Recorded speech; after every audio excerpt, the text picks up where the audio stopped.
ने press conference करी, बहुत सारे तथ्य भी सामने ऐसे रखे जो संदिग्ध थे, जिसपे शक किया जा सकता है। कैसे इसको देखते हैं उन्होंने चुनाव आयोग? हम लोग तो बिना मतलब मेहनत कर रहे हैं, रैलियां कर रहे हैं, सभाएं कर रहे हैं, जनता के लिए काम कर रहे हैं, संगठन बना रहे हैं, दिन रात दौड़ रहे हैं। ये तो अच्छा फॉर्मूला प्रधानमंत्री जी ने निकाल लिया है, मोदी जी ने। आप बताइए, आदित्य श्रीवास्तव नाम का व्यक्ति महाराष्ट्र में भी वोट कर रहा है, बेंगलोर में भी वोट कर रहा है, लखनऊ में भी वोट कर रहा है और वाराणसी में भी वोट कर रहा है।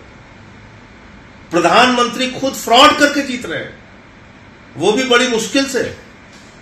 अगर शायद वो फ्रॉड नहीं करते तो चुनाव हार गए थे देश के प्रधानमंत्री। और राज्य दर राज्य आप भ्रष्टाचार कर रहे हैं। आपने महाराष्ट्र में खेल किया, हरियाणा में किया, दिल्ली का तो हम लोगों ने खुद पकड़ा था। मंत्रियों के घर पे 33 वोट, 22 वोट, 26 वोट, 15 वोट।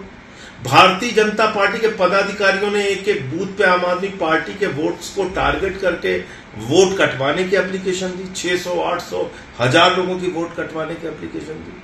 तो केजरीवाल जी जो 10 साल से जनता के लिए काम कर रहे थे, अब तो उस बात का कोई मतलब नहीं है, क्योंकि जनता का वोट तो चोरी हो चुका है, उस पर तो डकैती पड़ गई और हम उस डकैती में लूट लिए गए, हम तो हार गए चुनाव।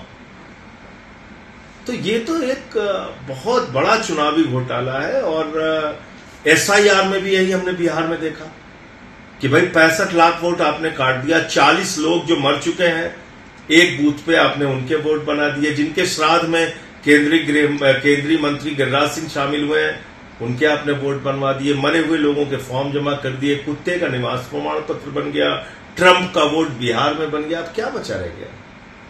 तो अब तो मुझे लग रहा है कि इस देश में बहुत बड़ा जन विद्रोह होने वाला है चुनाव आयोग के खिलाफ और नरेंद्र मोदी जी के खिलाफ। क्योंकि अब जो आज कांग्रेस पार्टी के नेता राहुल गांधी जी ने जो खुलासा किया, इसके बाद तो अब कुछ बचता ही नहीं। मतलब एक ही व्यक्ति 4 राज्यों में जाके वोट कर रहा है। ये तो गजब का घपला है। इसी ओर तो ममता बनर्जी जी ने भी इशारा किया था कि हरियाणा का आदमी जाके बंगाल में वोट कर रहा है, उसका वोट बंगाल में भी बन रहा है, वही वोट हरियाणा में भी दे रहा है। तो ये तो गजब का जबरदस्त तरीके का घोटाला चुनाव आयोग कर रहा है। फिर काम करने का क्या मतलब रह गया? जिस राज्य में आपको मोदी जी चाहेंगे जिता देंगे, जहां चाहेंगे हरा देंगे। जब तक वो जीवित हैं उनके हारने का प्रश्न ही नहीं है। उनको आप एक भी वोट मत डालिए, उनको वोट पड़ जाएंगे। तो ये तो मुझे लगता है कि आज तो बड़ा हैरान करने वाला तथ्य सामने आया है।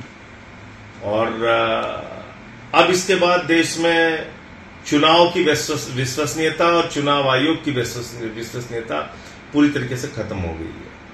तो अब चुनाव आयोग नाम की कोई संस्था बची ही नहीं, मुझे ऐसा लगता है। हम लोग भी चीख रहे थे, चिल्ला रहे थे कि साहब ये मंत्रियों के घर में इतने वोट बने हैं, ऐसा है वैसा है, ये बीजेपी के पदाधिकारी हैं जो वोट कटवाने की एप्लीकेशन दे रहे हैं। लेकिन हमें तब भी थोड़ी बहुत उम्मीद थी, लेकिन अब तो लग रहा है हमारे तो वोट पर डकैती करके इन लोगों ने चुनाव जीत लिया।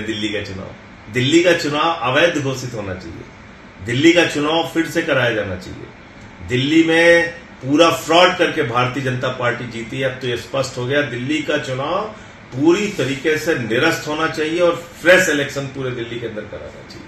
और जहां जहां भी गड़बड़ी इस तरह की हुई है वहां पे दोबारा चुनाव कराना चाहिए। चुनाव रद्द होना चाहिए, वरना अब लोकतंत्र का और चुनाव का कोई मतलब नहीं बचेगा। सर, राहुल गांधी ने कहा कि सत्ता विरोधी लहर चल रही है, मगर बीजेपी इससे अछूती है कहीं ना कहीं। नहीं तो वो इसीलिए अछूती है ना, क्योंकि वो तो फ्रॉड करके जीत रहे हैं। मोदी जी को काम करने की जरूरत क्या है? वो तो फ्रॉड करके चुनाव जीत रहे हैं, उनको पता है कैसे फ्रॉड करना है। होता है, लोगों की राय अलग होती है, लेकिन जीतती अपने आप में जो एसआईआर की जो पूरा ये जो व्यवस्था इलेक्शन कमीशन द्वारा चलाई जा रही है, तो ये अपने आप में दर्शाता है जहां 61 लाख वोटर्स 61 लाख वोटर जहां कम किए गए हैं और भारतीय जनता पार्टी सरकार और इलेक्शन कमीशन की साठगांठ के साथ, तो कहीं ना कहीं अपने आप में प्रश्न चिन्ह उठाता है कि जो हमारा जो डेमोक्रेटिक सेटअप है और जो हमारा जो कॉन्स्टिट्यूशन है, तो ये अपने आप में जो जिसने हमें हक और अधिकार दिया है वोट डालने का, ये सीधे उसको आघात करने की बात करी जा रही है। भारतीय जनता पार्टी की सरकार द्वारा। मैम उन्होंने ये भी कहा है कि क्रिमिनल फ्रॉड एक तरीके से हो रहा है इलेक्शन कमीशन और जो पार्टी पावर में है उनकी तरफ से। ये साफ साफ देखने को मिल रहा है, क्योंकि ये लोगों में भी बात बहुत चर्चा में है कि वोट तो डालते हैं लेकिन वोट डलता नहीं है। और जिस तरह से फेक वोटर आईडीज बन जाते हैं इनके वोटिंग वाले दिन, और जिस तरह से इनका हस्तक्षेप रहता है, हमने देखा है उत्तर प्रदेश के उपचुनावों में किस तरह की धांधली वोटर्स की करी गई है। तो मैं समझती हूँ पूरी तरह से यह सही बात कही जा रही है।